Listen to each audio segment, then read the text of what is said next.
Good day, people. I'm Hira Deepika. In Ponniyin Selvan, this is episode number 10. Vandiyathevan, Aalvarkadiyan Nambi, and a Saivite follower were travelling in a ferry boat in the Kolidam River. Why did the Saivite and Aalvarkadiyan argued and fought amongst themselves over gods? Why was there a similar wordy duel at Veeranarayanapuram too? Let's get to know about it now. In the ancient Tamil land, for almost 6 centuries, that is until about the 10th century AD, the religions of Buddhism and Jainism too held prestigious sway. Because of these religions, the Tamil land gained several advantages. Sculpture, painting, poetry, literature, and other such arts were nurtured and developed. Emphasis was on Sanskrit then. Later, the Alvars, that is the Vaishnava saints, and Nayanmars, that is the Saiva saints, appeared. They sang melodious poems, devotional songs in divine Tamil. They fostered and developed the Vaishnavism, which belonged to Lord Vishnu, and Saivism as the sects of Hinduism. Their preaching was quite powerful. They utilized the power of art, sculpture, and music for their missionary work. Several others set their songs to divine music and sang them. Those who listened to these musical poems were enticed, enamored, and subject to fanatic devotion. The Shiva and Vishnu temple towns mentioned in such devotional songs acquired new merit and fresh holiness. Temples, which till then were built with wood and brick, were renovated and rebuilt with stone and sculpture. Such holy renovation works were undertaken ever since Vijayalaya Chola's times by the Chola monarchs and members of their family as well as other nobility. At about the same time, an important event occurred in the Kerala nation. A great soul was born in the village of Kaladi. At a very young age, he gave up worldly pleasures and became an ascetic. He studied all the sciences and literature in the northern language Sanskrit and became an expert. He then established the foundation for the Advaita philosophy based on the principles gained from the Hindu scriptures, Vedas, Upanishads, Bhagavad Gita, and Brahma Sutras. Because of his expertise in Sanskrit, he, Adi Shankara, the teacher, travelled all over the Indian subcontinent and established 8 religious seats for propagating Advaita philosophy. His followers spread his philosophy and word all over the country. Advaita, meaning non-dual, advocates the non-dual nature of existence, that God is only one and that God and man are one and the same. Thus, in the Tamil lands during the times of our story, that is by 10th century AD, there was a great religious revival and awakening. Certain harmful consequences also arrived out of this revival and spread throughout the countryside. Fanatic Shiva devotees and fanatic Vishnu devotees rose here and there. They entered into fights wherever they met each other. Sometimes Advaita philosophers also entered into these disputes. Wordy duels often turned into fist fights and brawls. In those days, this fanatic rivalry between the Vaishnavas and Saivas were widespread. Knowing about this will be very helpful to our listeners to travel along the story. When the boat reached the other shore, the Saivite went on his own way. The footman from Kadambur, who had come with Vandiyathevan, went away towards the nearby village of Tiruppanandal, saying that he would come back with a horse for him. Aalvarkadiyan and Vandiyathevan sat down under a large banyan tree on the river bank.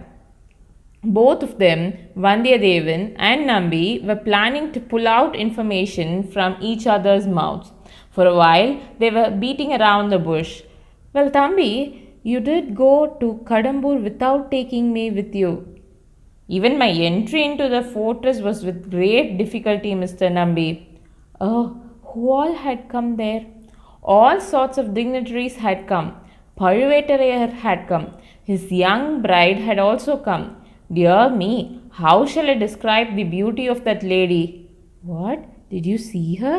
Yes, why not? My friend Kandamaran took me to the inner courts of the women. I saw her there. Amidst all the women, the young queen of Lord Pazhavur was the greatest beauty. Dear me, then what happened? Did you see the gypsy dance? Yes, it was captivating. I thought of you at that time. I was not fortunate to see it. What happened after that? The veil and atom took place. The divine man and the divine woman came upon the stage and danced with frenzy. Did the spirit manifest? Did they declare any oracle? Oh, yes, all endeavors will be achieved. The rains will be good, the land will be bountiful, said the soothsayer. Is that all? He then said something about political affairs. I did not listen to that carefully. Dear me, is that so? You should have listened to it, Thambi. You're a young man. You seem to be brave and courageous. If anybody talks about political affairs at any place, you should listen carefully. What you say is the truth. I too felt the same thing this morning. Why did you feel so in the morning? This morning, my friend Kandamaran and I were talking all along the way as we rode to the banks of the Kolidam river. I believe that after I had gone to bed last night, all the dignitaries who were at Kadambur convened a midnight meeting to discuss some important political affairs. Oh, what did they discuss about? That I do not know. Kandamaran said something in a cryptic fashion, but he did not explain it to me properly. He said that some event was to take place very soon and that he would explain it to me at that time. All his statements were rather mysterious. Why, sir? Do you know anything? About what? Everybody in the countryside and city is talking about it. A comet can be even seen in the skies, and the empire may be subject to some grave danger. There may be a chance in the Chola monarchy, this and that. Such talk has been heard even in the Tondai lands. Also, I believe that all sorts of important officials meet together quite often to discuss about the rights to the succession of the Chola throne. What do you think? Who is likely to succeed to the throne? I don't know anything about such matters. What connection do I have with political affairs? I am a devoted Vaishnava. I am a slave to those who serve the Alvar saints. I sing the devotional songs that I know and go from one holy place to another. Mr. Alvar Kadiyan Nambi, I have a suspicion about you. Shall I disclose it? Please do. I think that all your devotion, your Vaishnava fanaticism, and your psalm singing, everything is a lie. I suspect it to be a deception. Oh, what talk is this? Please don't abuse me so.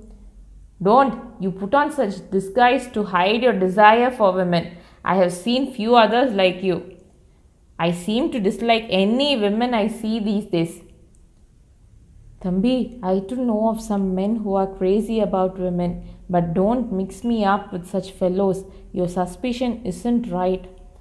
Then why did you ask me to deliver your note to the girl who came in the palanquin? That too, how can you lose your heart to a woman who is married to another man?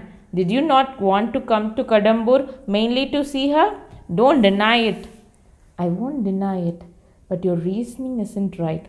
There is a much more appropriate justification, but it's a long story.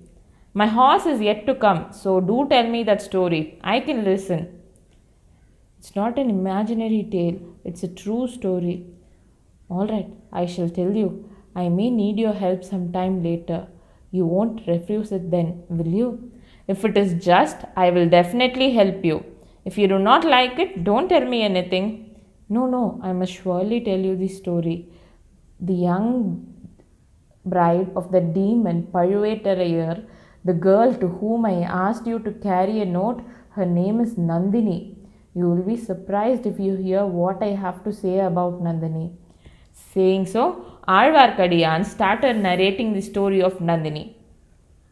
Alvarkadiyan Nambi was born in a village on the banks of the river Vaigai in the Pandya kingdom. All his family were ardent Vaishnava devotees.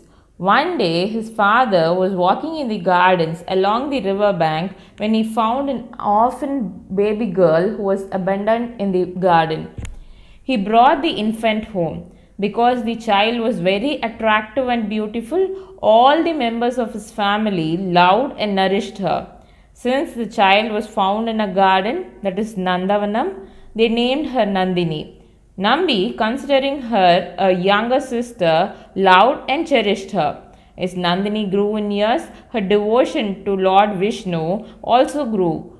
All the people around them believed that she would become another Andal to captivate all their hearts. Alvarkadiyan believed it more than anyone else. After his father's death, he took up the responsibility of raising that girl.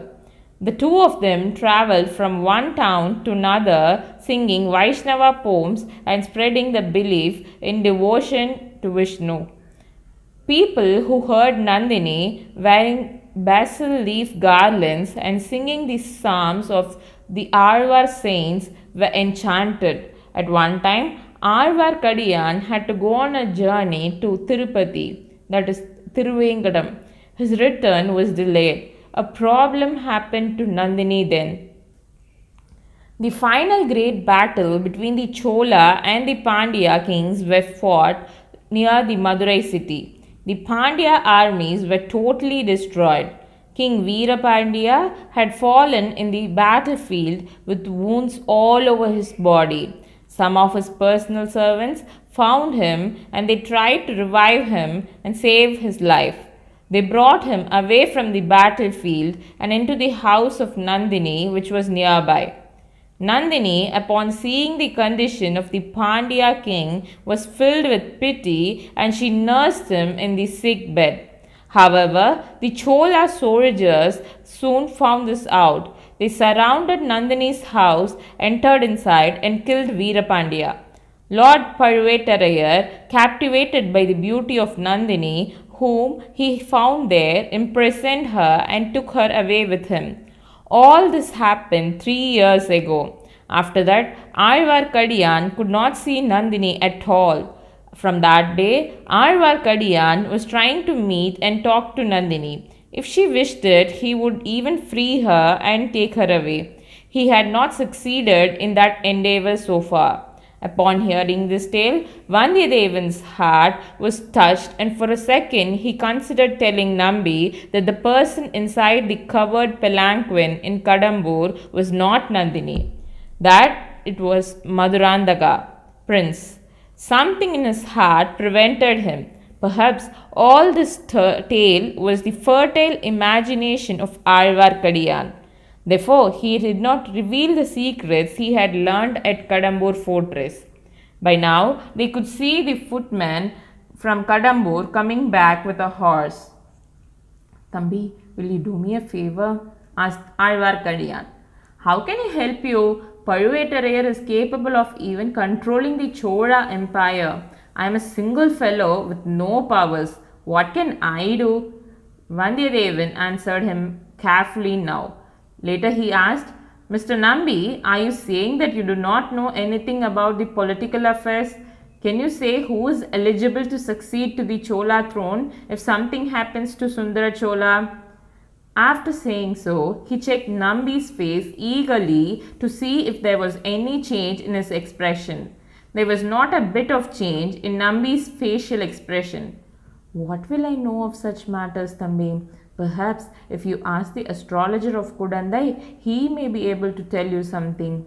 "Oh, is the astrologer of Kudandai that capable?" "Yes, very much. He'll make predictions based on astrology. He'll know your mind and explain the future. He knows all the worldly activities and will base his predictions accordingly." Vandiyadevan then made up his mind to visit the astrologer before he went any further on his mission. Everyone, including the king to a pauper, will have the desire to know their future. There is no surprise about the fact that our youthful hero Vandiyadevan too, who was travelling upon secret government affairs across cities and nations, had such a fascination. What did Vandiyadevan get to know about the succession to the throne from the astrologer of Kudandai? Let's catch up on those details in the next episode. Please do subscribe to my channel and enable the notifications icon by clicking on the bell button. Thank you.